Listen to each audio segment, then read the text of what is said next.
Hola amigos, ¿cómo están? En este nuevo programa de A Ciencia Cierta tenemos como invitado al doctor Néstor Raimondi. Néstor es jefe de división de la terapia intensiva del Hospital Fernández, un querido hospital donde me formé, y es presidente de la la Federación Latinoamericana de Terapia Intensiva. Bienvenido, Néstor. Gracias por estar acá. Gracias por la invitación. El 13 de septiembre se festeja el Día Mundial de la Sepsis. La sepsis, en los términos médicos, es la infección generalizada que pueden tener algunas personas y que puede darse por bacterias, por virus o por hongos, también por parásitos. Néstor nos viene a contar un poco porque el desafío de sepsis, aparte de que podamos encontrar el antibiótico adecuado, como siempre nos enseña el doctor Stambulian, para saber qué antibiótico le damos a un paciente tenemos que establecer una sospecha de cuál es el germen que está actuando en esa infección.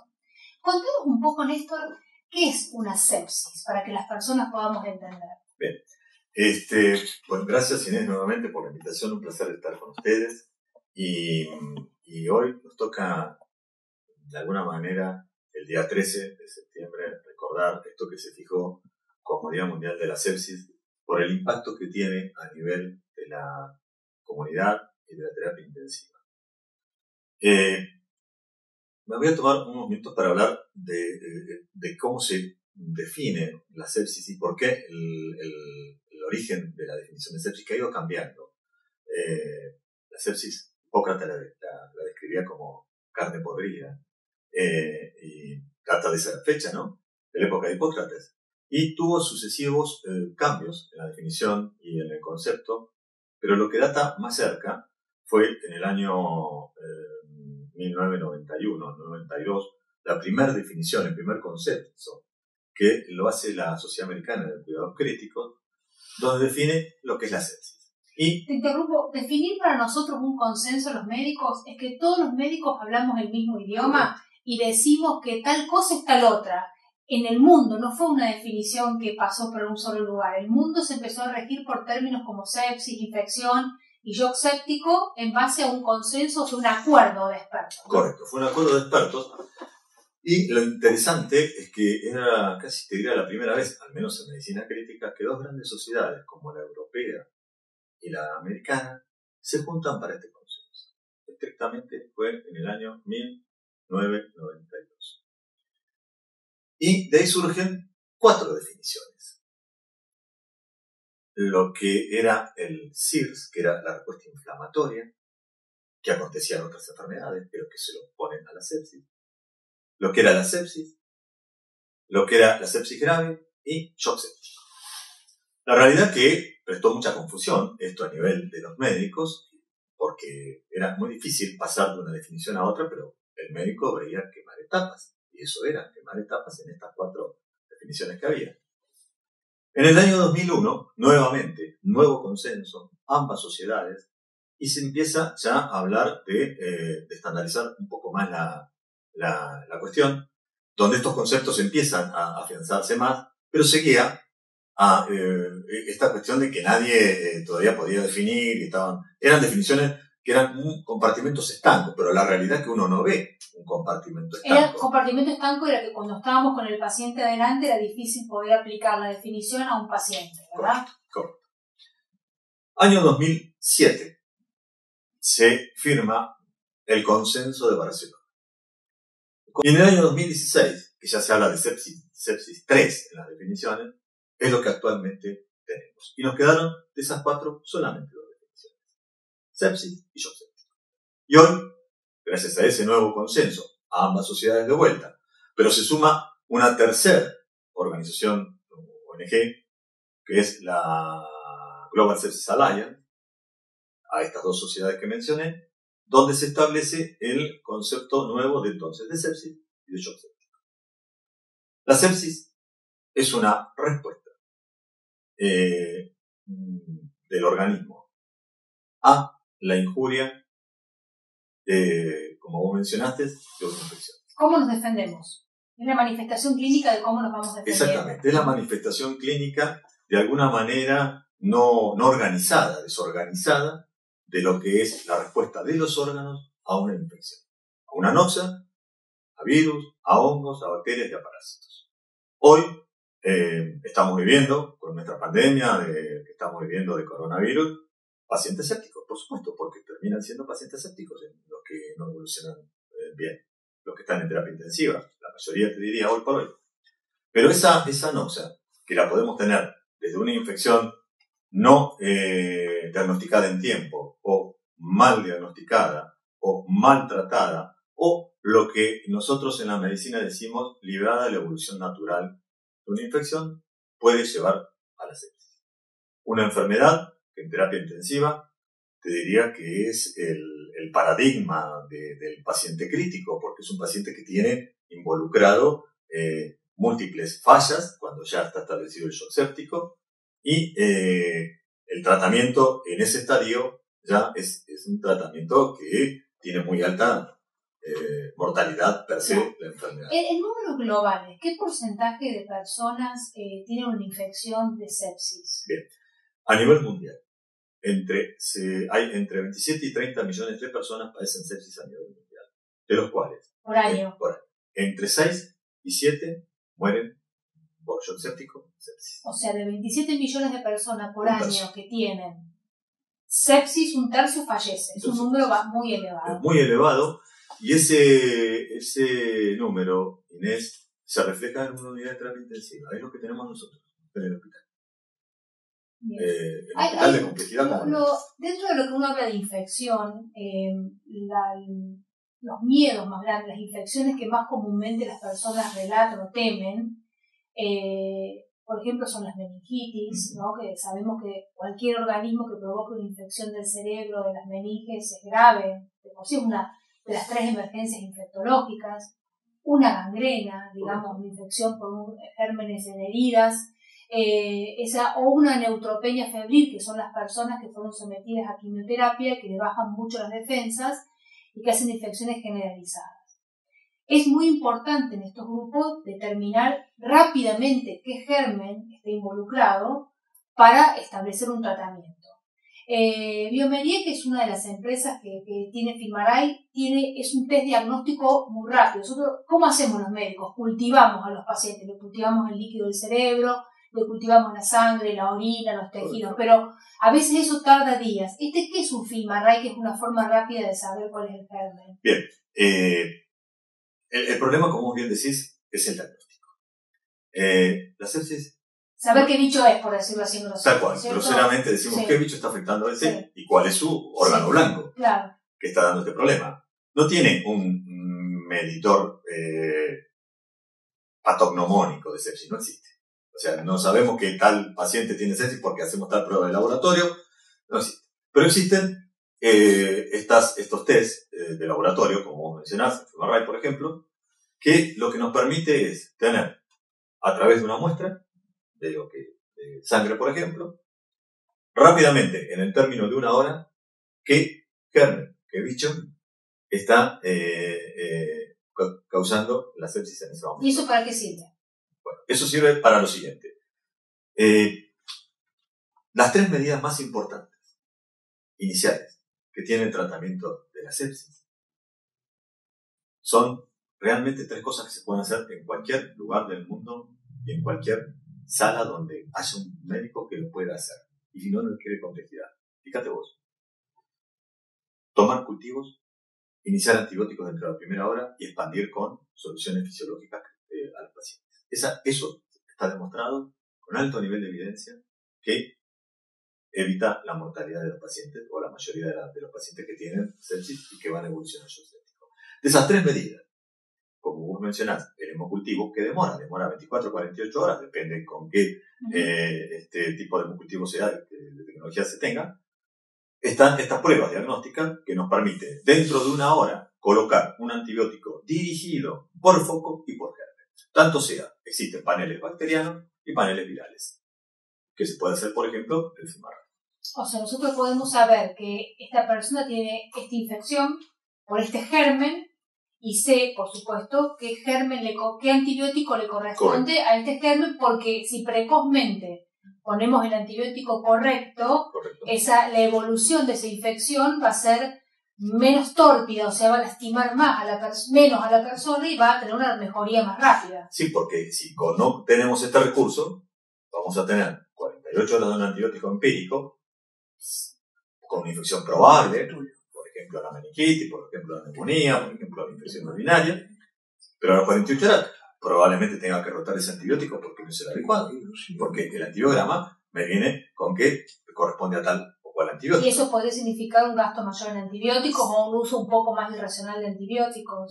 Esas dos cosas que vos mencionás, más lo que es la resistencia a los antibióticos. Resistencia es cuando usamos un antibiótico en una persona y como no es el adecuado, lo que nos sucede es que el cuerpo lo rechaza o no le sirve más, entonces hay que cambiar frecuentemente de antibiótico y eso hace que los gérmenes después no les sirva a ninguno. Por eso lo que tememos en las unidades críticas es la resistencia de algunos gérmenes que son temerarios dentro de las unidades críticas, ¿verdad? Eso es correcto, porque además hoy con las infecciones intrahospitalarias, que no es un tema menor, es un gran tema en la terapia intensiva, fundamentalmente, y en clínica médica, es que hay gérmenes que son muy resistentes. Y las resistencias que se crean, entre otras cosas, por el uso inadecuado de antibióticos, nos lleva a que tengamos pacientes que creíamos que una infección, una neumonía, por ejemplo, era de tal o cual germen, pero resulta que cuando recibimos los cultivos son de otros gérmenes. Y también tiene mucho que ver en esto, Inés, la automedicación. Las personas que van y se compran un antibiótico, me duele la garganta, me tomo un antibiótico, me arde para orinar, me tomo este otro antibiótico, googleo. Tengo una infección urinaria, claro. y voy y me dan tal antibiótico, y eso no está bien. Eso nos lleva a esto. Estamos hablando de sepsis, de antibióticos, y de la importancia que la comunidad sepa de que el uso irracional de antibióticos, o sea, porque googleo un nombre, porque me voy a la farmacia y me compro un antibiótico, puede resultar contraproducente en infecciones banales y en infecciones severas.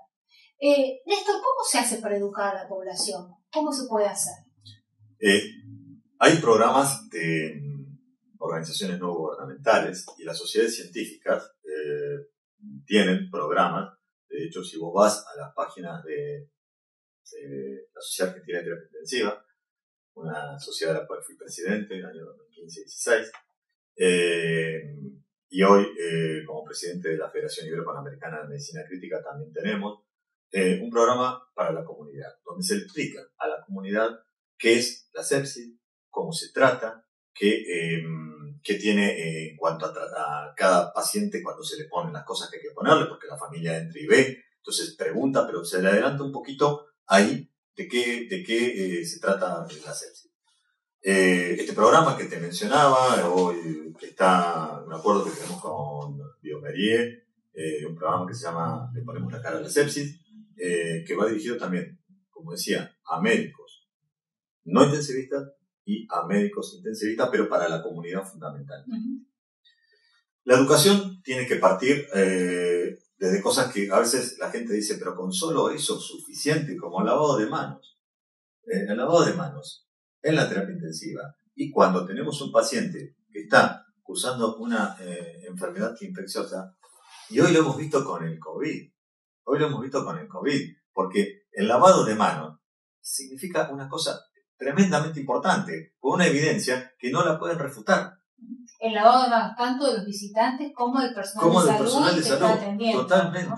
Y el tema de la sepsis es muy importante en las infecciones y la sepsis, porque uno puede pensar, bueno, pero si yo me interno por una operación, no voy a tener una sepsis. Si yo, entré por un accidente, no voy a tener una sepsis. La realidad es que las unidades de cuidados críticos cada vez están más sofisticadas. Por suerte, cada vez la tasa de mortalidad es más baja y esto implica un accionar de los lugares críticos sobre la persona para mejorar la sobrevida. Cada vez que ponemos un catéter, cada vez que ventilamos un paciente, le ponemos un tutor, se le corrige un problema, la posibilidad de que entre un germen está. Entonces, es raro que una persona que pasa más de 5 días en terapia no pase por alguna infección intrahospitalaria, pero no es porque está mal atendido. Tiene que ver con la característica de que ese paciente sobrevivió a algo que hubiera sido letal 20 años atrás. Correcto. ¿Verdad? Y cada vez que invadimos un paciente, cuando saltamos las barreras naturales de defensa de un organismo, la piel, por ejemplo, estamos expuestos a una infección intrahospitalaria. Estamos expuestos a una sepsis. Esa es la cuestión. El solo lavado de las manos, que tanto se insiste, te diría que es primordial hoy para poder evitar y propagar gérmenes aún dentro del hospital. Porque el tema de los familiares cuando vienen, cuando tocan al paciente, que es una cuestión humana y está muy bien que así sea. Bueno, hay que insistir, señor, señora, lávese la mano antes, lávese la mano después. Está tocando un paciente que no tiene las defensas adecuadas, está internado, está adquiriendo una flora intrahospitalaria que no es la misma que está en la calle. Bueno, son cosas que a veces la gente dice, pero ¿cómo yo no le voy a hacer mal a mi familiar? No le va a hacer mal. Pero entienda que es una cuestión que los seres humanos tenemos diferentes gérmenes según donde estamos, donde vivimos, y el hospital tiene una flora muy particular, que es diferente a la que está en la casa. Flora es que los gérmenes que hay dentro de un hospital son distintos de un domicilio, y los que trabajamos en áreas hospitalarias no nos enfermamos habitualmente de esos gérmenes porque tenemos un tipo de inmunidad, por decirlo así, pero las personas pueden llevar y traerla de un lado a otro. Correcto. En un ambiente de transporte público. Néstor, como jefe de terapia intensiva del Hospital Fernández, para mí la mejor terapia intensiva del sector público de la Ciudad de Buenos Aires, me formé ahí, así que orgullosamente lo digo. Ha crecido mucho el número de camas, la gestión de la dirección es de un ex intensivista, que es Ignacio Previliano, y esto implica que es un hospital que está recibiendo muchos pacientes con infecciones respiratorias asociadas a COVID. No hay pocas camas ocupadas, sino que hay una alta ocupación de camas, de pacientes COVID, corregime si no es así, correcto. Y esto implica un grupo de trabajo sosteniendo todo este tipo de atención. Es una enfermedad viral. Es una enfermedad que requiere un diagnóstico rápido también, parte se hace con los hisopados nasofaringeos, el paciente ingresa a las unidades críticas. Contanos qué está pasando en el Hospital Fernández como modelo de lo que significa la atención crítica de pacientes COVID. Bien. El punto que vos mencionás, la alta ocupación, es cierta, es así.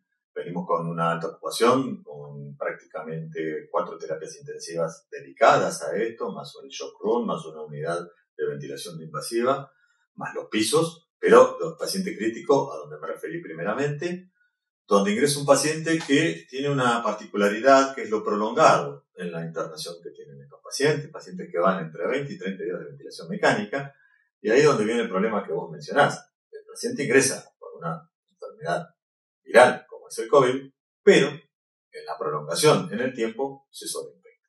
Y se sobreinfectan con enfermedades o gérmenes con bacterias. Con bacterias. Con neumonías por bacterias. Con neumonías por bacterias, que es la principal, te diría, complicación que hoy vemos.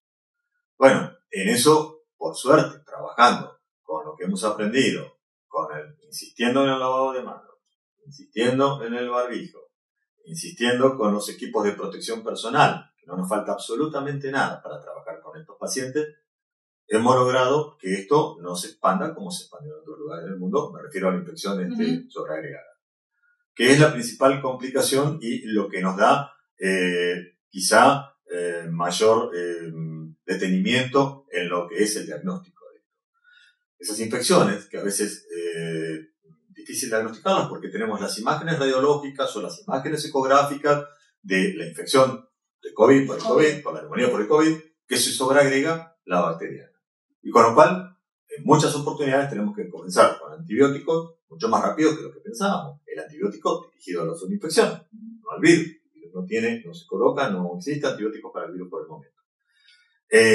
Entonces, eso hace que se agreguen comorbilidades, como es otras enfermedades en otros órganos, y el paciente, si no se trata en su debido tiempo, o ese antibiótico no fue dirigido adecuadamente, llevamos a esta enfermedad que es la sepsis, que ya la tiene el enfermo, porque Realmente cuando un paciente con COVID ingresa a una terapia intensiva de alta complejidad como la del Fernández, quiere decir que es un paciente que está a un paso de la ventilación mecánica. Totalmente. Es un paciente séptico, es un paciente séptico viral. Exacto.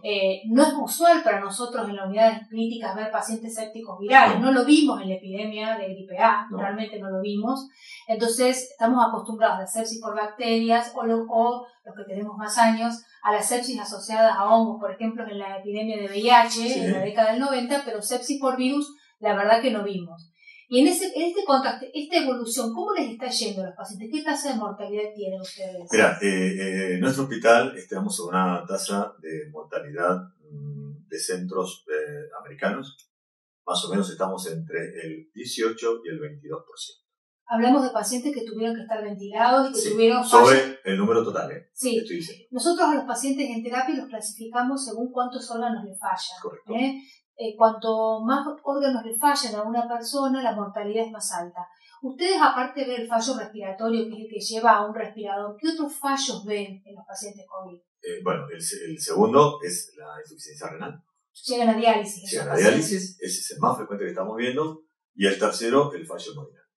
Son los mismos fallos que están viendo, se ve en el hemisferio norte, ¿no? El fallo renal. ¿Y la edad de la población? La edad de la población. Mira, es interesante esa pregunta, porque nosotros estamos mucho más pegados a las estadísticas en edades, en grupos etarios, a Estados Unidos que a Europa. O sea, más jóvenes. Son personas menores de 60 años, ¿verdad? Y dentro de las comorbilidades, Europa reportaba hipertensión, reportaba algunas enfermedades reumáticas, y nosotros, por lo menos en la Seguridad Social, vemos obesidad como un factor. Correcto. La más importante, la más frecuente es la obesidad. Y en varones. En varones, obesidad, y la segunda, diabetes. El sexo predominante es varón en la terapia, la obesidad es el patrón fundamental, y la diabetes como enfermedad marcadora de mal pronóstico. ¿La diabetes es la gente que usa insulina o aquellos personas con sobrepeso que usan, por ejemplo, metformina por diabetes? Las dos. Las dos. Que yo creo que está más pegado a lo que es la obesidad y que consecuentemente... Como una enfermedad metabólica, sí, ¿verdad? como una enfermedad metabólica. Ajá. Después, en cifras menores está la hipertensión, están los temas coronarios, que también son enfermedades coadyuvantes, pero muy ligado, te diría, muy parecida a nuestras estadísticas a la americana y no a la europea. Néstor, nos queda muy poquito tiempo, pero me parece importante que hablemos de algo. El equipo de salud. El equipo de salud, desde el médico hasta la persona que nos limpia para que podamos trabajar. Hace 5 meses que estamos todos trabajando 24/7. Esto parece que no termina, que falta, que va a seguir, lo está viendo el hemisferio norte. Contanos cómo le está yendo al hospital con los equipos de salud. Bueno, la terapia intensiva hace 5 meses que está trabajando en forma a destajo. No hay feriados, no hay sábados, no hay domingo. El equipo está fatigado. El equipo está fatigado y uno lo ve en las respuestas de lo que es fundamentalmente la manera en que esas los modos que hace gente que... Más irritables, gente que hace 30 años que estamos juntos, pero que ha cambiado... Que nos molestamos ahora. Claro, claro. Entonces, gente que se sienta conmigo... ¿Se enfermaron muchos? No, afortunadamente. ¿Hay miedo? No. Miedo hay, y mucho. Miedo. No hemos tenido colegas de trabajo internados, médicos, sí hemos tenido... No del equipo, pero sí de afuera. Sí de afuera, tenemos médicos internados en este momento. Enfermeros hemos tenido, propios, con lo cual el equipo se resiente mucho y vos ves que hay miedo, porque si están ellos, puedo estar yo, ¿no? Te dicen... Las que nos puede tocar a cualquiera. Correcto. Néstor, muchísimas gracias. Terminamos este programa con el doctor Néstor Raimondi, jefe de la División de Terapia Intensiva del Hospital Fernández. Gracias por acompañarnos en un nuevo programa. Nos encontramos en el próximo.